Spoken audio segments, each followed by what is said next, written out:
संतानहन्तारो यत्पादाम्बुजरेणवः स्वीयानां तान् निजाचार्यान् प्रणमामि मुहुर्मुहुः यदनुग्रहतो जन्तुः सर्वदुःखातिगो भवेत् तमहं सर्वदा वन्दे श्रीमद्वल्लभनन्दनम् अज्ञानतिमिरान्धस्य ज्ञानाञ्जनशलाकया चाक्षुरुन्मीलितं येन तस्मै श्रीगुरवे नमः।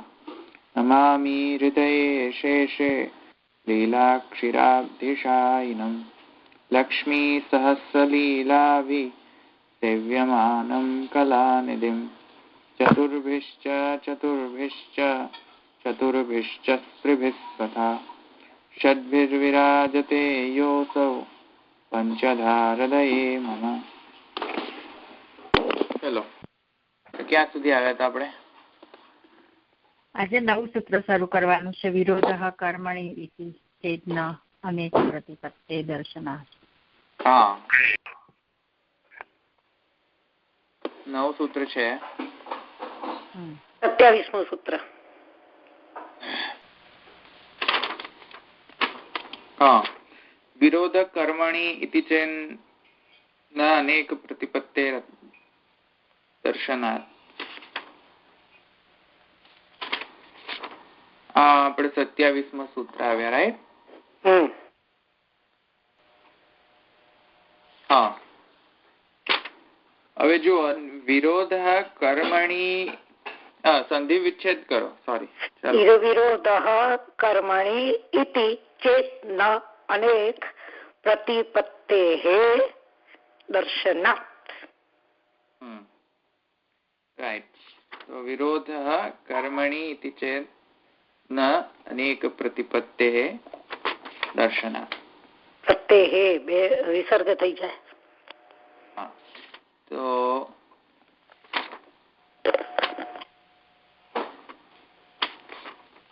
અર્થ જોઈ લો.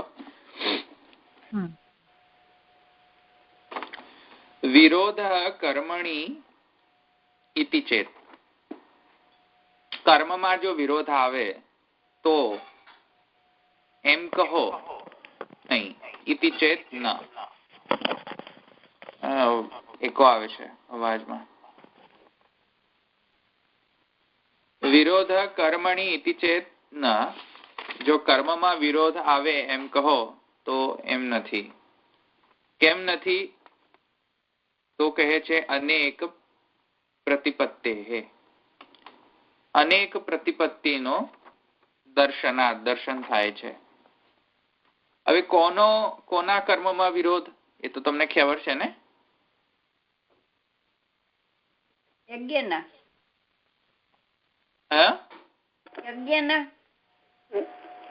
ના, દેવોનો અધિકાર નથી કર્મ ઋષિઓનો કર્મમાં. હા, દેવોના.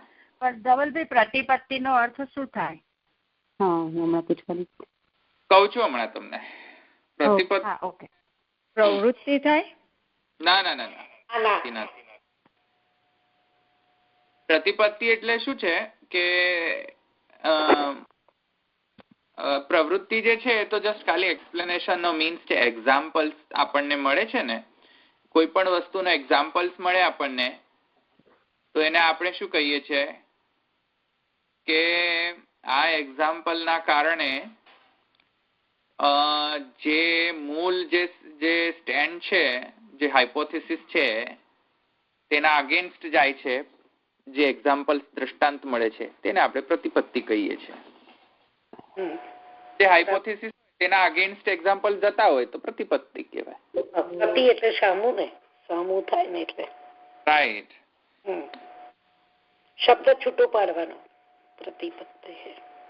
જે હાઇપોથેસિસ કયો હોય ને, હાઇપોથેસિસ શું હતો આપણને કે દેવોનો અધિકાર નથી. હવે જો દેવોનો અધિકાર ન હોય તો એના અગેન્સ્ટમાં આપણને એક્ઝામ્પલ્સ દેખાય છે પુરાણ અને શ્રુતિની અંદર. એ પ્રતિપત્તિ થઈ ગઈ ને, એની અગેન્સ્ટ ઉભા થયા ને. પ્રતિ એટલે સામું સામું એમ કે સમજાય. વિરોધ જેવો અર્થ હોય ને? ના, વિરોધ નહીં, પણ સામું એમ, એના સામે આ આપણે કહીએ ને તે. હા, એટલે વેદની અંદર અનેક પ્રકારે એમના વિરુદ્ધ બધા ઉદાહરણો આપેલા છે, એટલે એના પરથી આપણે નક્કી કરવાનું કે દેવોનો પણ અધિકાર છે એમ કેવા માંગે છે. નક્કી કરવાનું નહીં, પ્રતિપત્તિનો દર્શન થાય છે એટલે હવે એના પર વિચાર કરવાનો, હાઇપોથિસિસ ટ્રુ છે કે ફોલ્સ છે. પ્રતિપત્તિ દર્શન. હાઇપોથિસિસ એટલે શું કે કોઈ વસ્તુ આપણને ખબર ના હોય પણ આપણે એક એજ્યુકેટેડ ગેસ કર્યું હોય, હવે એને સાચું કે ખોટું ઠરાવવું એ તો પ્રૂફ પર ડિપેન્ડન્ટ છે ને, એવિડન્સ છે. એ પ્રૂફ જે હોય તે દૃષ્ટાંત જે છે તેના અગેન્સ્ટ મળતા હોય તો આપણે કહીએ કે આના અગેન્સ્ટ પ્રતિપત્તિ થાય છે. આપણને ઉપપત્તિ નથી, ઉપપન્ન નથી, એ પ્રતિપન્ન છે. તો કહે છે કે અહીંયા તો બધા ઘણી બધી પ્રતિપત્તિઓનો દર્શન થાય છે કે મનુષ્ય માત્ર ને કર્મનો અધિકાર છે એવું કઈ કહેવાની જરૂર નથી. એથી કહે છે વિરોધ કર્મણી ઇતિ ચેત ન અનેક પ્રતિપત્તે, અનેક પ્રતિપત્તે. આ બધી ઘણી બધી પ્રતિપત્તિઓનો દર્શન થાય છે. કઈ બધી પ્રતિપત્તિઓનો દર્શન થાય છે પછી ભાષ્યની અંદર લખેલું છે. તો આ સૂત્રનો એ છે. હવે કયો પ્રતિપત્તિ છે એ આપણે સમજવાનું છે. તો જો કહે છે નનુ એવમ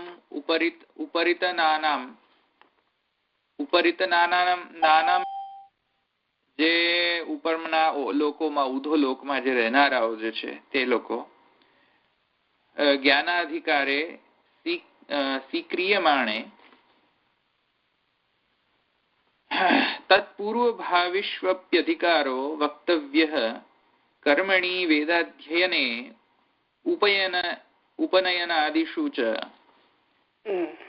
કહે છે અહીંયા નનુ એવમ ઉપરિતાનામ જે છે, તો ઉપરિતાનામ જે છે એ અહીંયા શંકા છે, પૂર્વ પક્ષ છે. કેમ કે અહીંયા પૂર્વ પક્ષી જે છે અહીંયા ક્વેશ્ચન રેઝ કરી રહ્યો છે. તો એ શંકા એવી છે કે નનુ એવમ ઉપરિતનાનામ જ્ઞાનાધિકારે સ્વીક્રિયમાણે, જો એ બધાઓનો જ્ઞાનમાં અધિકાર જે છે તે આપણે જો સ્વીકારી પણ લઈએ, સ્વીક્રિયમાણે તત્પૂર્વ ભાવિષ્વપ્યધિકારો, તો પછી તેની પહેલા આવેલો જે પૂર્વકાંડમાં આવતો કર્મ વેદાધ્યયન અને ઉપનયન, કારણ કે બ્રાહ્મણમ ઉપનયિત તમ અધ્યાપયિત એવો વિધાન છે અધ્યયનનો. તો સ્વાધ્યાયો ધ્યેતવ્યો એ ઇત્યાદિ અનેક વેદાધ્યયનમાં મૂલક વાક્યો છે કે વેદનો અધિકારી કોણ, એમાં અષ્ટવર્ષમ બ્રાહ્મણમ ઉપનયિત તમ અધ્યાપયિત ઇત્યાદિ અધ્યાપન વિધિ જે છે ત્યાં આગળ પ્રકટ કરેલી છે. તો પહેલા જ્ઞાનમાં અધિકાર થતા પહેલા તો પહેલા ઉપનયન ઇત્યાદિમાં તો અધિકાર થવો જોઈએ, પછી જ્ઞાનમાં અધિકાર. કેમ કે જ્ઞાનમાં તો પહેલો જ્ઞાનના અધિકાર મેળવતા પહેલા અધ્યયનનો અધિકાર મેળવવો જોઈએ. અધ્યયનનો અધિકાર મેળવતા પહેલા ઉપનયનનો અધિકાર હોવો જોઈએ. આવ્યું ને સમજમાં? પહેલા વેદાધ્યયન, વેદાધ્યયન પહેલા ઉપનયન. તો આ ઉપનયનમાં જ અધિકાર ન હોય તો વેદાધ્યયનમાં અધિકાર નહીં હોય તો કર્મમાં કઈ રીતે અધિકાર હશે? પેલા વેદનો અધ્યયન તો કરે પછી કર્મમાં પ્રવૃત્ત થાય. તો પૂર્વ પક્ષી કહે છે કે જ્ઞાનાધિકારે સ્વીક્રિયમાણે તત્પૂર્વ ભાવિષ્વપ્યધિકારો વક્તવ્ય કર્મણી વેદાધ્યયન ઉપનયનાદિષુ ચ. તો પછી એમાં પણ હોવો જોઈએ અધિકાર. કેમ કે જ્ઞાનમાં અધિકાર, જ્ઞાન તો ઉત્તરકાંડ છે. ઉત્તરકાંડની પહેલા તો પૂર્વકાંડ આવે. પૂર્વકાંડમાં તો બધું સિદ્ધ થવું જોઈએ અધિકાર ત્યાંથી. તો જો જ્ઞાનકાંડમાં અધિકાર હોય તો પૂર્વકાંડમાં પણ ગણવો પડશે, ને પૂર્વકાંડમાં પણ જો અધિકાર હોય તો એવું પણ માનવું પડશે કે વેદાધ્યયન અને તેઓનો અધિકાર છે. જો એવું માનીએ તો શું પ્રોબ્લેમ થાય? તો કહે છે તતશ્ચ તેષાં બ્રાહ્મણ્યાદ્ય ભાવો દેશદ્રવ્યાદ્ય અભાવાચ્ચ પૌરાણિકેન મતેન દેવાંતરાભાવાચ્ચ તદભાવેપી ક્રિયમાણે કર્મણિ શ્રુતિ વિરોધ ઇતિ ચેત ન ઇતિ ચેત સુધી પૂર્વ પક્ષ છે, નથી સિદ્ધાંત પક્ષ શરૂ થાય છે. તો કે છે આ જે પૂર્વ પક્ષ છે તે જૈમિનીનો કન્ટિન્યુટીમાં છે ને આગળથી? હા રાઈટ. ઓકે. જૈમિની જો કે આવશે પછી, પણ આ તો જૈમિની પહેલા જ અહીંયા કહેલું છે. તદુપર્યપી બાદરાયણ સંભવાત છે, એમાં બાદરાયણનો મત કર્યો છે, પણ આ જે પૂર્વ પક્ષી છે જૈમિની મત અનુસારીની જ છે. તો લાગે તતશ્ચ તેષાં બ્રાહ્મણ્યાદ્ય ભાવાદ દેશદ્રવ્યાદ્ય ભાવાચ્ચ, જો એમ હોય, જો આપણે માનીએ કે પૂર્વકાંડમાં પણ એમનો અધિકાર પછી હોવો જ જોઈએ, જો એમ માનીએ તો પછી તેઓમાં તેષાં બ્રાહ્મણ્ય ઇત્યાદિ વર્ણો અને દેશદ્રવ્યાદ્ય ભાવાચ્ચ, દેશદ્રવ્ય મંત્ર, દેવ, કર્તા, આ બધાનો કર્મ જે છે એક્ઝિસ્ટ ઇન સમ દેશ, in the limitations of desh, in a specific limitation of dravya. Karma cannot be performed anywhere, everywhere. તો કર્મનો અંગ જે છે તે દેશ, દ્રવ્ય, કાલ, કર્તા, મંત્ર, કર્મ બધું જોઈએ. મંત્ર, દેવ, આ બધું જોઈએ. આ હોય જ નહીં તો કર્મ પ્રકટ જ ન થઈ શકે. તો જો દેવતાઓનો અધિકાર જો પૂર્વકાંડમાં માનીએ તો પછી તેમનામાં વર્ણાશ્રમ પણ હોવો જોઈએ, બ્રાહ્મણ્યાદિ વર્ણ હોવો જોઈએ, એમ માનવું પડે. ઉપરથી વર્ણ તો માનો, ઉપરથી જે કર્મ કરવાના જે ષડંગો છે તે પણ ત્યાં વિદ્યમાન માનવા પડે. કેમ કે કર્મ કરે કેવી રીતે? કોઈ સ્પેસિફિક દેશ, દ્રવ્ય, એમાં જ તો કર્મનો અધિકાર છે, નહીં તો કર્મમાં અધિકાર છે નહીં. એ તો ઉપરથી દેવનો જયારે આવશે તો દેવમાં તો પૌરાણિક મતની અંદર તો શું છે કે બીજા કોઈ દેવો છે જ નહીં. એટલે પૌરાણિકે મતેન દેવાંતર અભાવાત છે, દેવાંતર બીજા દેવોનો અભાવ છે. એટલે થશે કેવું કે ઇન્દ્ર બિચારો કર્મ કરવા બેઠો, હવે ઇન્દ્ર કર્મ કરવા બેસે ને પછી ઇન્દ્રના જ બધા મંત્રો આવે, ઇન્દ્રાય સ્વાહા, તો ઇન્દ્રાય સ્વાહા કે ઇન્દ્રના માટે સ્વાહા. સમજમાં આવે છે? બરાબર. ઇન્દ્ર જો યજ્ઞ કરતો હોય, હવે એ યજ્ઞની અંદર ઇન્દ્રાય સ્વાહાનો મંત્ર હોય તો કયો દેવતા કોનો દેવતાને હોમ કરે છે? પોતે જ પોતાને હોમ કરે. કારણ કે મંત્રો દેવતાને જ પ્રસન્ન કરવાના હોય છે. બીજાને સમજમાં આવે છે? બરાબર છે. બીજા લોકો આવે છે. આવે છે ને. તો ઇન્દ્ર જો યજ્ઞ કરતો થાય તો ઇન્દ્રાય સ્વાહા બોલે તો કોઈ બીજા ઇન્દ્રને તો પહોંચવાનું નથી. એ પોતે જ પોતાનો યજ્ઞ કરી રહ્યો છે. એવું કેવી રીતે થાય? કર્તા ને દેવ તો અલગ હોવા જોઈએ. તો અહીંયા તો કર્તા ને દેવ અલગ નથી. તો આવું કઈ રીતે સંભવે? કર્મનો બીજા દેવો તો છે નહીં, એ જ દેવો છે. તો સમજમાં આવ્યું ને? તો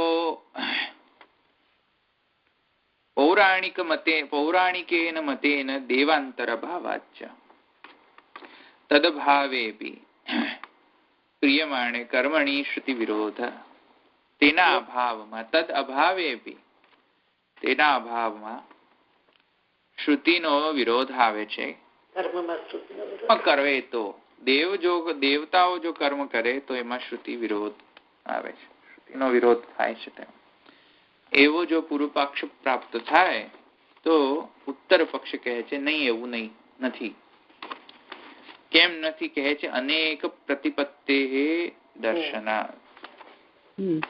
અનેક એવા દૃષ્ટાંતો છે જે તમારા આ હાઇપોથેસિસ ના અગેન્સ્ટ જાય છે. એ જ પાછી શ્રુતિ અને એ જ પુરાણોની અંદર, જેની પુરાણો અને શ્રુતિઓમાં તમે એનો પ્રૂફ ગણાવી રહ્યા છો તમારા હાઇપોથેસિસ ને પ્રૂફ કરવા માટે, એના અગેન્સ્ટ જાય છે. તો કહે છે કઈ પ્રતિપત્તિઓ છે? બહવો અત્ર કર્મણી પ્રવર્તમાના દૃશ્યંતે. ઘણા બધાની પ્રતિપત્તિ દેખાય છે. બહવો અત્ર, બહવો એટલે બહુ બધા, ઘણા બધાનો અહીંયા પ્રતિપત્તિ દેખાય છે. કર્મમાં પ્રવૃત્તિ દેખાય છે.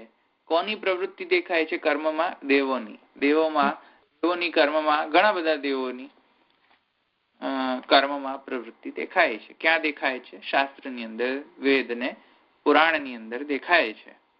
તૈતરીય સંહિતાની અંદર, સંહિતા અત્યારે મેં તમને કહ્યું હતું, સંહિતા એટલે કલેક્શન ઓફ મંત્ર.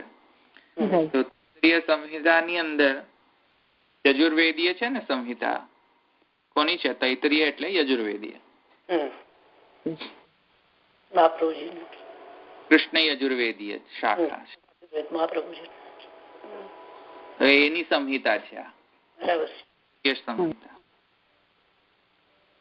તૈતરીય સંહિતાની અંદર કહે છે, જુઓ, કહે છે સાધ્યા વૈ દેવા સુવર્ગ કામા એતત ષડરાત્રમ પશ્યન સમાહરતે નાયજંત તોમેન વસુનયાજયત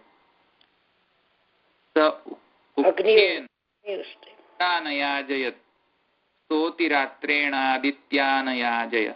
આટલા બધા યજ્ઞો કરે છે. તો તૈતરીય સંહિતાની અંદર તો આ સ્પષ્ટ મળે છે વર્ણન કે સુવર્ગની કામના માટે સાધ્યા વૈ દેવા સુવર્ગ કામા. સુવર્ગ કામ જે છે, સુવર્ગની કામના વાળા જે છે સાધ્ય દેવોએ, સાધ્યા વૈ દેવા, સાધ્ય દેવોએ શું કર્યું? દેવા સુવર્ગ કામમાં એતત ષડરાત્રમ પશ્યન. કોઈ ષડરાત્રને જોયો, પાસ્ટ ટેન્સ છે.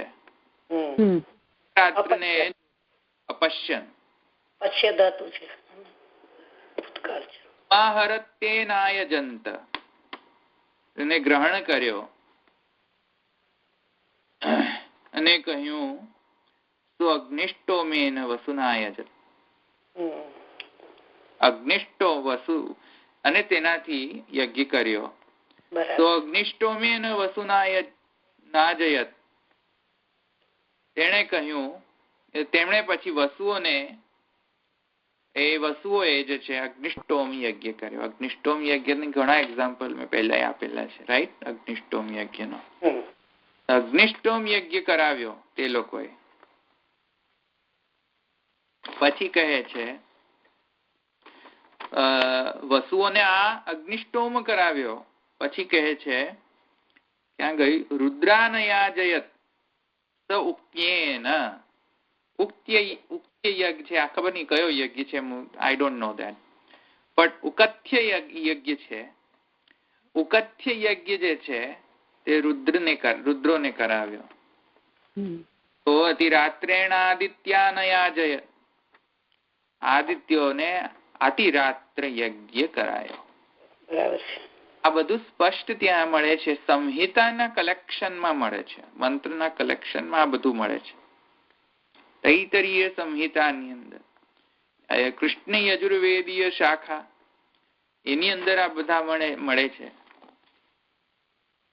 હવે પછી બીજી પ્રતિપત્તિ કહે છે, જુઓ, इत्यादि यथैकशतं वर्षाणि प्रजापताविन्द्रो ब्रह्मचर्यम् उवासे. વિરોચન અને ઇન્દ્ર પ્રતર્દન અથવા અને પેલો જે વિરોચનનો ભાગ હતો એમાં પણ આપણે આગળ જોઈ ગયા ને ભૂમાધિકરણ ઇત્યાદિની અંદર. એ ભૂમાધિકરણ કે કયો અધિકરણ હતો તે આપણે દહરાધિકરણ દહરાધિકરણની અંદર આપણે જોઈ ગયા ને ઇન્દ્ર વિરોચન સંવાદ. એ ઇન્દ્રે પણ બ્રહ્મચર્યનું પાલન કર્યું એવું સ્પષ્ટ વર્ણન છાંદોગ્ય ઉપનિષદ. તો છાંદોગ્ય ઉપનિષદમાં પણ એનું વર્ણન આવે છે. અને ઇન્દ્ર વિરોચન બંને યજ્ઞ કરવાની ઈચ્છા કરી હતી. તો એ દેવો પણ યજ્ઞ કરે છે એ તો સ્પષ્ટ છે ત્યાં, અને કર્યો છે. પછી અહીંયા તો પ્રતિપત્તિનું દર્શન થાય છે, આ ઉપપન્ન નથી. યથૈક શતમ વર્ષાણી 100 વર્ષ વર્ષાણી પ્રજાપતાવિન્દ્રો. પ્રજાપતિ પાસે ઇન્દ્રે જે છે 100 વર્ષનું બ્રહ્મચર્ય પાલન કર્યું. કેટલા બધા વર્ષોનું પાલન કર્યું ને, એક જસ્ટ 100 નહીં, એક વખત 33 વર્ષનું કર્યું છે. વળી પાછું બીજો બ્રહ્મચર્યનું પાલન કર્યું, વળી પાછું પૂછવા ગયો એટલી વાર કર્યું છે, બીજો ક્વેશ્ચનનો આન્સર આપ્યો, વળી પાછું બીજો બ્રહ્મચર્યનું પાલન કર્યું, વળી પાછું ત્રીજો ક્વેશ્ચનનો આન્સર આપ્યો. એટલે યથૈક શતમ વર્ષાણી પ્રજાપતાવિન્દ્રો બ્રહ્મચર્યમ ઉવાસે. તો એ કર્યો છાંદોગ્ય ઉપનિષદમાં તો છે, આપણે દહરાધિકરણમાં જોયું. તો પછી કહે છે જો સ્વતિરાત્રેણ આદિત્યાનયાજય, દેવો એ સત્ર કર્યો અતિરાત્ર.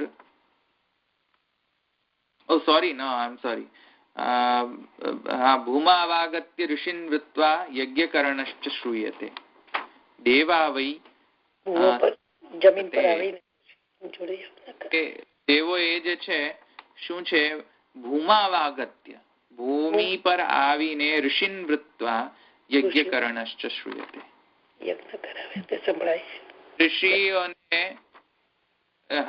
ઋષિઓનો વર્ણ કરીને અને પછી યજ્ઞ કરવાનો ઘણા બધામાં દ્રષ્ટાંત આવે છે કે દેવોએ ભૂમિ પર આવીને યજ્ઞ કર્યા.